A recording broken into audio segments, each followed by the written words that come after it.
दोस्तों, यह कहानी बहुत पहले की है, जब गौतम बुद्ध ने एक लड़के से कहा, बस मुझे ये दो चीजें दे दो, तुम अपार धन के मालिक बन जाओगे। पर लड़के ने मना कर दिया।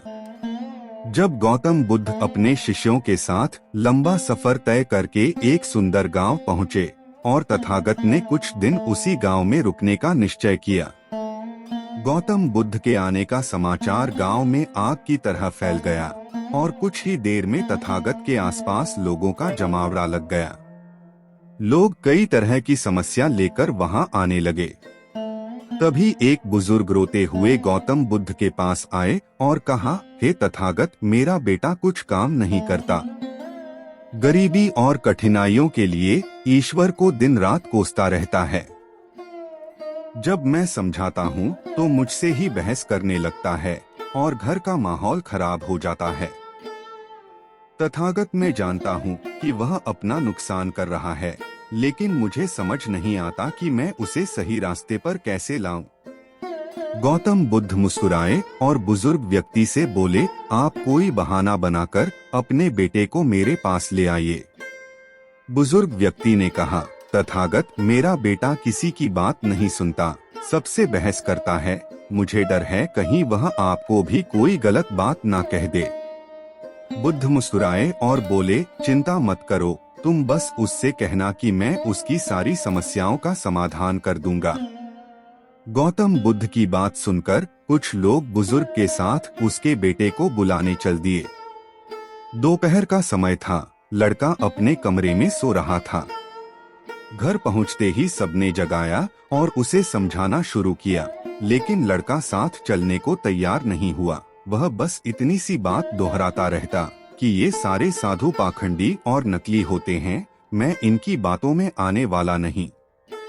लेकिन जब गांव वालों ने उसे बताया कि बुद्ध उसकी हर परेशानी का समाधान कर देंगे, तब जाकर वह गौतम बुद्ध से मिलने को राजी हुआ।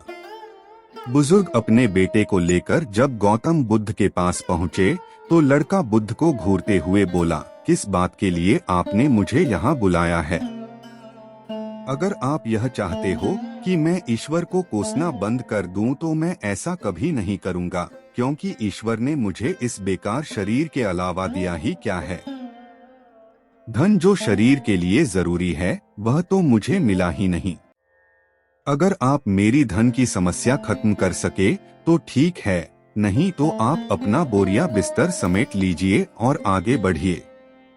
युवा लड़के की बातें सुनकर गौतम बुद्ध मुस्कुराने लगे और बोले, मेरे दोस्त, मैं तुमसे ईश्वर की कोई बात नहीं करूंगा, लेकिन याद रखो कि व्यक्ति के सुख और दुख का कारण उसके कर्म ही होते हैं। इसलिए किसी और को कोसने की बजाय अगर तुम मेहनत करोगे तो तुम्हारा जीवन आसान हो जाएगा।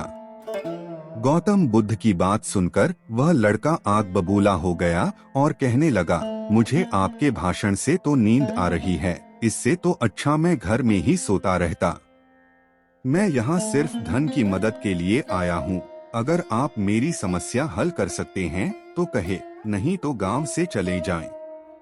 तथागत थोड़ी देर शांत रहे। वे समझ गए थे कि यह अड़ियल किस्म का व्यक्ति है।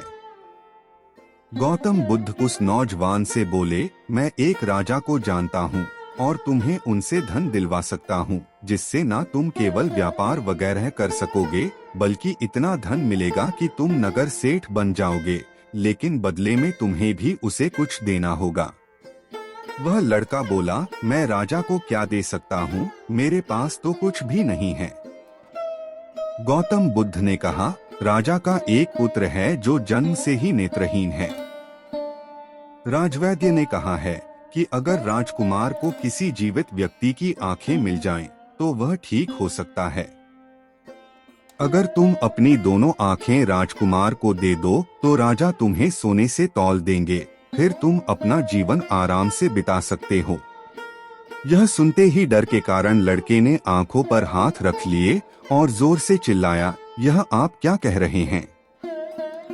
जीते जी कोई अपनी आंखें कैसे दे सकता है? कोई कितना भी धन क्यों ना दे, मैं अपनी आंखें नहीं दे सकता।